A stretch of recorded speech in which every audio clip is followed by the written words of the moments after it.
In the quiet suburban town of Willow Springs, 28-year-old Lila Carter had built a warm and loving life. Her YouTube channel, Lila's Kitchen, boasted over 60,000 subscribers, thanks to her delightful cooking tutorials. She had a knack for engaging her audience, but her 5-month pregnancy had taken a toll on her energy. Morning sickness left her drained, and even the smell of spices in her well-kept kitchen made her stomach churn. Lila's husband, Ryan, 33, worked as a remote software engineer and was often away on business trips. Despite the distance, he maintained a strong bond with Lila, eagerly anticipating the birth of their first child. However, their peaceful home had become a place of growing tension ever since Ryan's mother, Eva, moved in a year ago. Eva, 61, was a retired schoolteacher. After her abusive husband, James, passed away suddenly, she was left with a mountain of debt and nowhere to go. Ryan had suggested she move in with them, and Lila had agreed out of kindness. But Eva's strict demeanor and constant criticism soon created a rift in the household.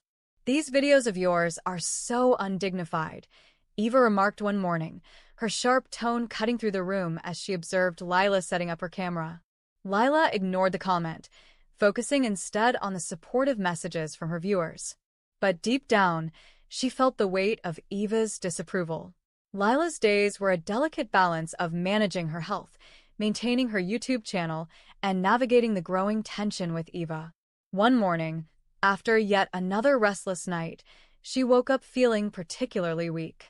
The smell of breakfast wafted through the house, making her stomach churn. "Breakfast is ready," Eva called from the kitchen, her voice brisk as usual. Dragging herself to the dining table, Lila was greeted by a picture-perfect meal: crispy bacon, golden pancakes, and freshly squeezed orange juice. The presentation was immaculate, just like everything Eva did. "I'm sorry, Eva," Lila murmured, clutching her belly. "I don't think I can eat this morning. The smell is making me nauseous." Eva's expression hardened. She set the tray down with a loud clatter, her hands moving sharply as she cleared away the untouched plate. "You waste everything," Eva muttered, her tone dripping with disapproval. "When I was your age, I worked full-time as a teacher, kept a spotless house, and never complained, even when I was pregnant. But you? You can't even manage a simple breakfast?" Lila bit her lip, holding back a retort. She had learned that arguing only made things worse. That afternoon, Lila decided to connect with her audience through a short live stream. Propping her phone on a tripod, she addressed her viewers with a tired smile. "Hi, everyone," she began, her voice warm despite her exhaustion. "I just wanted to let you know I'm not feeling well today, so there won't be a new recipe video. Thank you for your patience and understanding." Supportive comments flooded the screen. "Take care, Lila. Your health comes first. And we're here for you." But before she could end the stream, the bedroom door burst open. Eva stood in the doorway, her face twisted with rage, holding a steaming hot iron. "You think you can sit here and do nothing?" Eva shouted, her voice trembling. "Pretending to be some internet celebrity while I handle everything? You're shameless." Lila froze, her heart pounding as Eva stormed into the room. The hot iron in Eva's hand hissed softly, releasing a faint trail of steam. The supportive comments on the live stream turned frantic. "What's happening? Call 911, and someone help her." "Eva, please," Lila stammered, her voice trembling. "I'm not feeling well. I just wanted to update my followers." "Followers?" Eva sneered, advancing toward her. "You're a disgrace to this family. You can't even manage basic chores, and you spend your time online pretending to be someone important. You're lazy and selfish." Lila tried to reason with her. "I'm doing the best I can, Eva. I'm pregnant. I need rest." "Rest? You think pregnancy is an excuse to sit around?" Eva's voice grew louder. "When I was pregnant, I worked, cleaned, cooked, and still managed everything perfectly. You're nothing but a burden." Before Lila could respond, Eva lunged forward and pressed the hot iron against her arm. A searing pain shot through Lila's body, and she let out a piercing scream. The smell of burning flesh filled the room as she clutched her arm, tears streaming down her face. "My baby," Lila cried, her voice shaking. "Please, Eva, stop. You're hurting me and the baby." Eva froze for a moment, her expression flickering with confusion. The word baby seemed to momentarily snap her out of her rage, but her face quickly hardened again. "You're just like him," Eva muttered, her voice trembling. Weak. Useless. The live stream was still running, capturing every horrifying moment. Viewers continued flooding the comments. "Call 911 now. This is abuse." And "Save her." Within minutes, the sound of sirens filled the air. The police arrived just as Eva stood motionless, the iron slipping from her grasp and clattering onto the floor. Lila collapsed to the ground, clutching her burned arm and sobbing. "Ma'am, step away from her," one officer commanded, his tone firm but controlled. Another officer knelt beside Lila, gently checking her injuries. "You're safe now," he reassured her. "We'll get you the help you need." As the paramedics tended to Lila, the police escorted Eva out of the house in handcuffs. The once quiet streets of Willow Springs were now filled with flashing lights and murmurs from neighbors who had gathered outside. Lila sat on the living room couch, her arm carefully bandaged by the paramedics. Though the burn was not severe, the pain was sharp, and her body trembled from the shock. A paramedic checked her vitals and assured her that her baby seemed unharmed, but they recommended a hospital visit for a more thorough examination. Meanwhile, the police questioned Eva in the kitchen. Her once rigid demeanor had crumbled, and she sat slumped in a chair, her hands shaking. I didn't mean to hurt her," she murmured, her voice barely audible. She made me so angry. I don't know what came over me." The lead officer, Detective Hale, spoke firmly. "Mrs. Carter, your actions were captured live. This was a deliberate assault, and there are no excuses for such behavior, especially toward a pregnant woman." Eva didn't respond, her gaze fixed on the floor. That evening, Ryan rushed into the house after cutting his work trip short. His face was pale, his eyes wide with panic as he took in the scene. The scattered furniture, the faint smell of burnt fabric, and Lila sitting silently on the couch. "Lila," he exclaimed, kneeling beside her. "What happened? Are you okay? Is the baby okay?" Lila's eyes filled with tears. "Your mother, she lost control, Ryan. She hurt me. She burned me with the iron." Ryan's face twisted with disbelief. What? "No, she wouldn't do that. She's strict, yes, but violent? That's not her." Lila held up her bandaged arm, her voice trembling. "It's not just about today, Ryan. Your mom has been carrying years of anger and pain. She never dealt with what her father did to her, and now she's taking it out on me." Ryan sat back, stunned. I thought bringing her here would help her heal. I didn't know things had gotten this bad." "She needs help, Ryan," Lila said softly. "But she also needs to face the consequences of what she's done." The police investigation into Eva's actions soon revealed the deeper story of her life. Medical records showed a long history of injuries, fractures, burns, and bruises, all attributed to accidents during her marriage to her late husband, James Carter. It became clear that Eva had endured years of abuse, but had never spoken out. Detectives also uncovered a hidden journal in Eva's belongings, detailing her years of suffering. April 15, 1998. "Burned again today. He said dinner wasn't hot enough. I told the neighbors it was the stove. They believed me." July 22, 2005. "I fell down the stairs, or at least that's what I'll say. The bruises are too obvious this time." Ryan sat in disbelief as he read through the journal at the police station. His hands shook as he flipped through the pages, each entry revealing a part of the story he had never known, or perhaps never wanted to see. "I always thought she was just strict," he murmured. "I never realized how much she was hiding." Lila placed a hand on his shoulder. "She's been holding all of this inside for years. But that doesn't excuse what she did to us." The courtroom was packed with reporters, neighbors, and advocates for domestic violence survivors.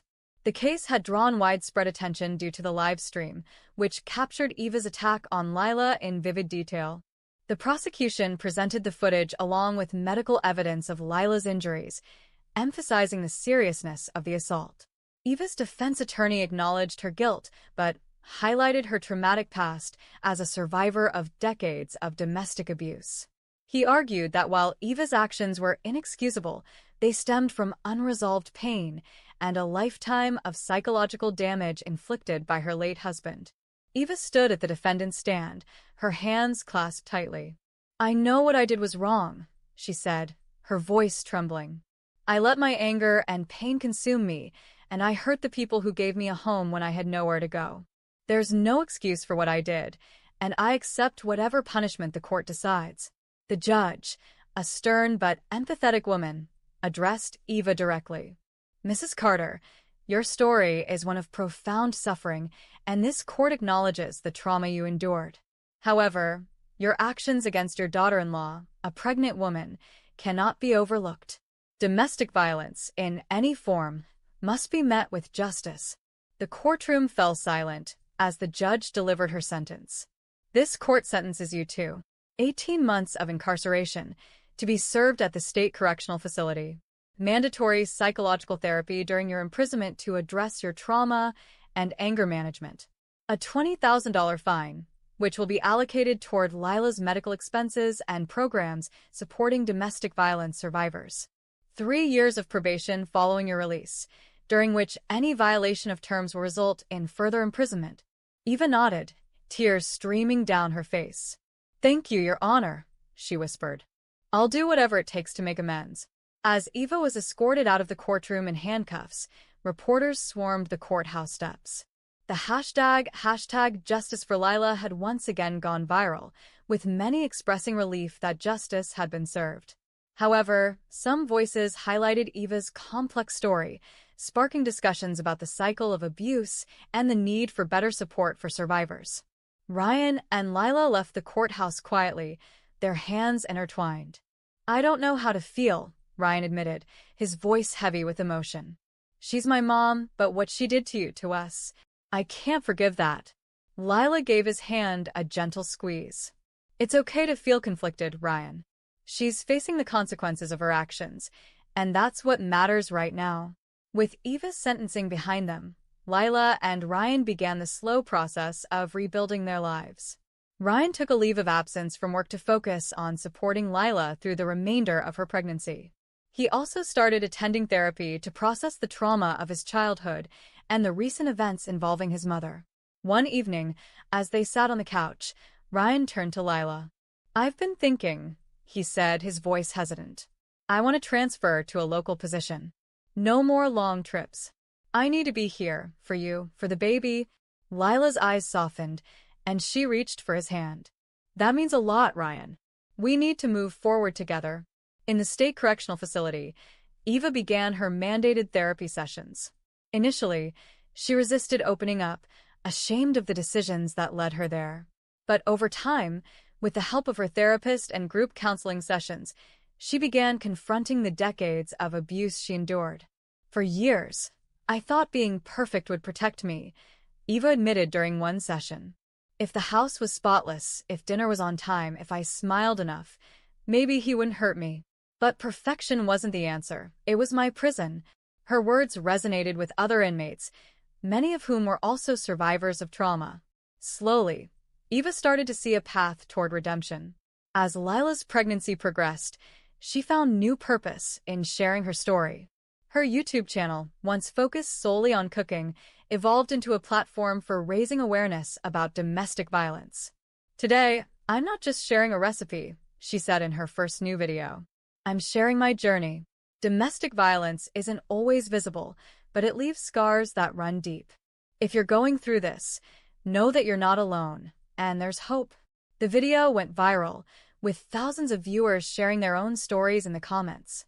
Messages of gratitude poured in, and Lila's channel quickly became a safe space for survivors seeking support and solidarity. Months later, as Lila and Ryan welcomed their baby girl into the world, their home was filled with hope and new beginnings. The laughter of their child brought a sense of healing they hadn't thought possible. Eva, nearing the end of her sentence, wrote letters to both Lila and Ryan. In them, she expressed her remorse and her commitment to becoming a better person. By the time Eva completed her sentence, She had undergone a transformation. Her time in therapy had given her the tools to manage her anger and understand the harm she had caused. Upon her release, she began volunteering with organizations supporting domestic violence survivors, sharing her story to help others break the cycle of abuse. One evening, Lila and Ryan invited Eva over for dinner. The air was tentative but hopeful. Eva held her granddaughter for the first time, tears streaming down her face. "I'm sorry for everything," she said, her voice choked with emotion. "Thank you for giving me a chance to make things right." Lila nodded, her heart still guarded but open to healing. "We're trying to move forward. Let's take it one day at a time." The Carter family wasn't perfect, but they had learned to face their past and embrace the possibilities of a brighter future. Lila's channel continued to grow, becoming a beacon of hope for others. Eva found redemption in helping survivors like herself, and Ryan worked tirelessly to create a home filled with love and support. In the peaceful town of Willow Springs, the Carter family home stood as a testament to resilience and healing. It wasn't just a house anymore. It was a place where new memories were being built, free of the shadows of the past. Thank you for taking the time to read this story. If you found it inspiring or thought-provoking, please consider supporting us by liking this video to let us know you enjoyed the content, commenting your thoughts, feedback, or personal stories. We love hearing from you. Subscribing to the channel for more stories like this, where we explore resilience, family dynamics, and overcoming challenges. Your support means the world to us and helps us continue creating meaningful content. Together, let's build a community of understanding, empathy, and hope. Thank you, and see you in the next story.